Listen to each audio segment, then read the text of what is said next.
Sridhar Vembu went directly at Y Combinator's Garry Tan and at the entire why coding will kill SaaS narrative. So the question we are asking you tonight is simple. Is vibe coding the future of software or just the fast lane to tech debt hell? Let's get into it. This is Front Page by AIM Network. Like, share, subscribe. You really don't want to miss this one. So here's the latest beef in one line. Garry Tan, YC chief, says that why pay $30 per seat per month for overbundled SaaS when non-tech operations people can wipe code custom apps in a weekend? And Zoho Sridhar Vembu basically replies, if that were true, why is Zoho still growing customers at 50% plus? And where are your wipe coded email, spreadsheet, accounting, and messaging apps? But let's quickly decode the jargon. Vibe coding was coined by Andre Karpathy, also the word of the year as per Collins Dictionary. It means that describe the app in its natural language, let AI plus tools write the code, glue it together, and ship.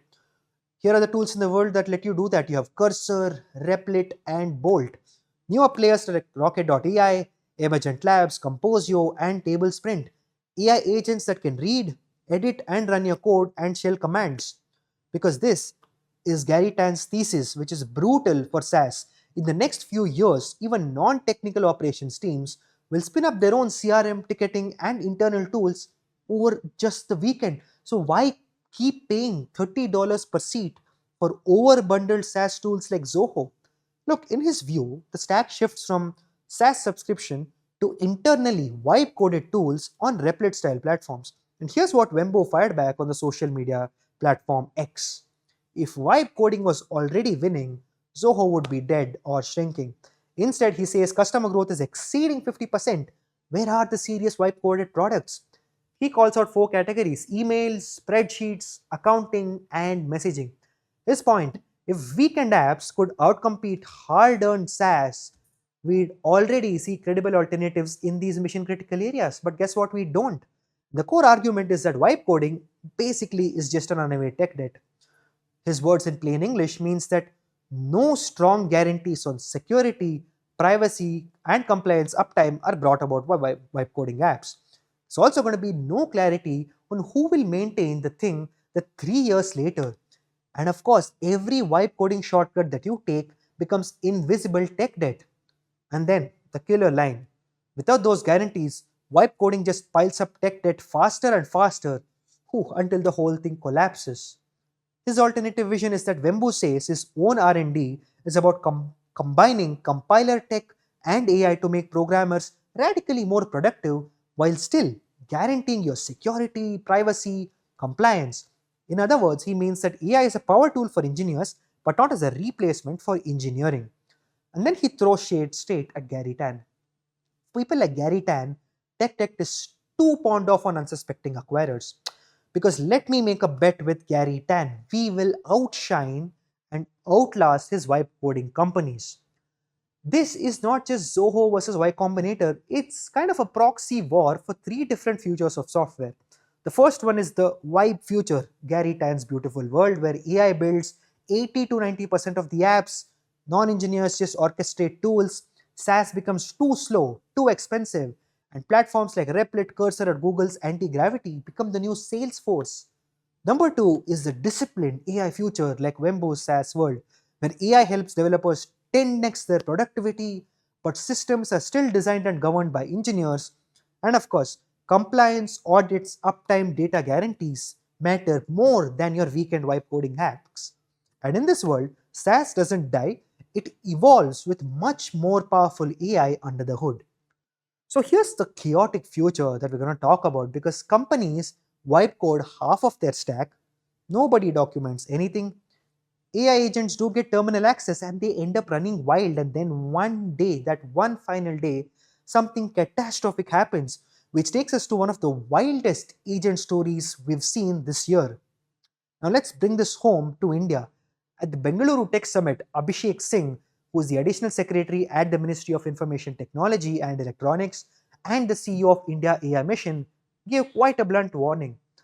India became the world's tech because of its engineering talent, but AI coding tools from OpenAI, Anthropic, Google are now directly challenging that advantage. If we don't turbocharge our engineer with those AI skills, we run a huge risk and we'll have a lot to lose. Here are the key points. The old model, which is body shopping plus manual coding at scale, is going to outpace the new model, which is AI augmented engineering, higher order skills in AI, data, infrastructure, and safety, because the India AI mission is already funding fellowships across engineering, medicine, law, and liberal arts.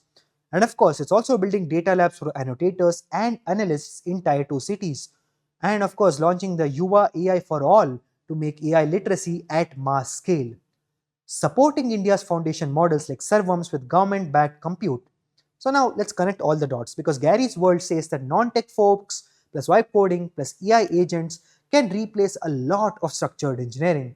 And Wembu's world says that serious software still needs deep engineering and AI should not amplify those skills and not pretend that they don't matter.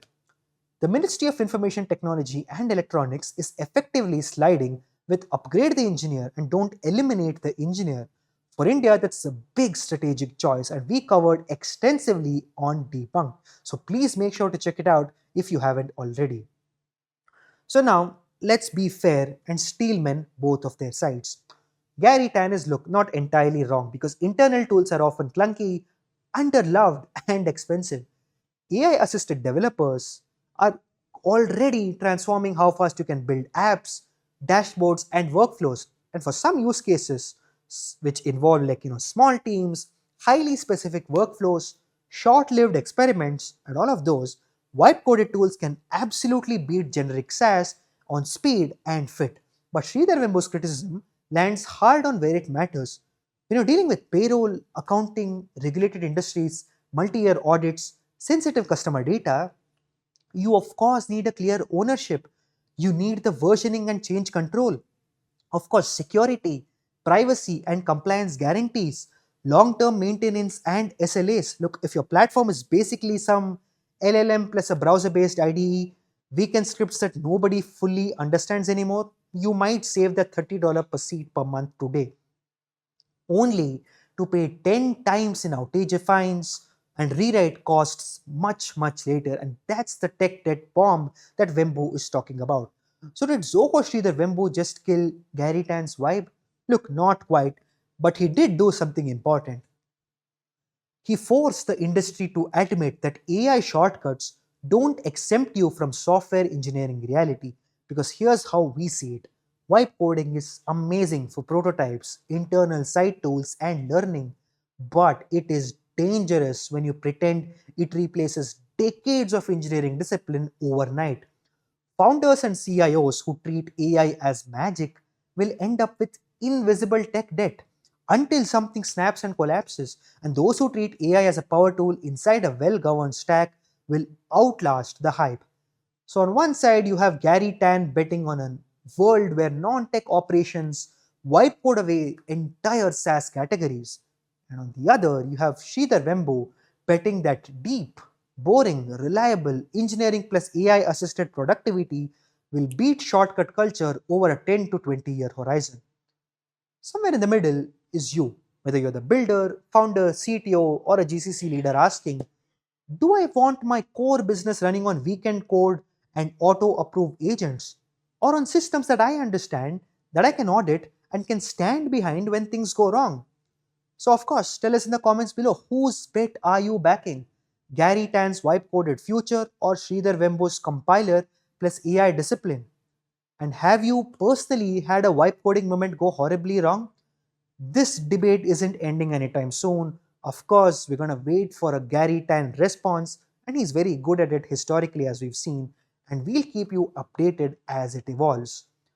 Folks, that's it for tonight's front page live stream by AIM Network. Like, share, and subscribe. And always remember, think AI, think AIM.